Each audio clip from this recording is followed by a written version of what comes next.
Соленый суда ассорти микс, овощной микс қылып жапсақ болады.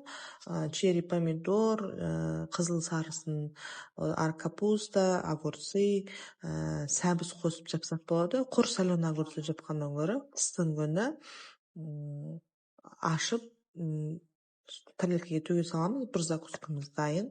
Ол үшін сән үшін сәбізді осылай кесіріп, осыны формаға келтіріп, арасына қосып жіберсеңіздер, формасы әдемі рең беріп тұрады. Бұл жерде ең астына қиярымыз қытырлақ болу үшін астына хренді төсейміз. Хрен шөп болу сондай қытырлатып тұрады. Одан кейін укробымызды саламыз. Қызыл жасыл перецімізді салып, огурцымызды саламыз. Огурцыйды алдыңғы видеодағыда айтқандай, банкаға жаппас бұрын бір сағатқа мұздай суға салып қоямыз огурцыйымызды. Сол кезде огурцыйымыздағы дәрілердің бәрі шығып кетеді сыртқа. Огурцыйымызды, капустамызды, 4-5 турап, черри помидорымызды салып, нығыздап саламыз да, үстіне бұрқылдап қайнап тұрған суымызды құямыз, ыстық су. Ыстық суымызды құйып, бетін жауып, 20 минутқа қалдырамыз.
Жарты сағаттан кейін суымызды төгіп тастаймыз.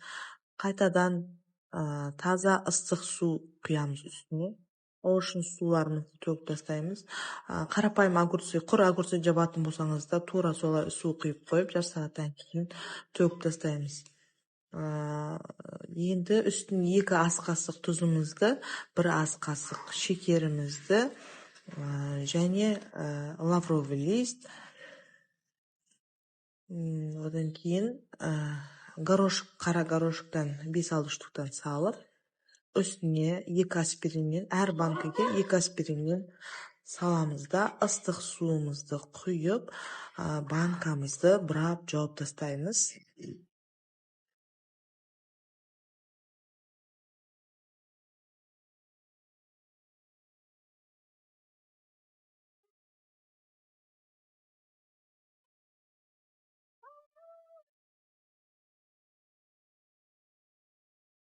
Крышкасын жапқаннан кейін банкамызды ары-бері аунатып аламыз, ішіндегі қанты тұзы еру үшін.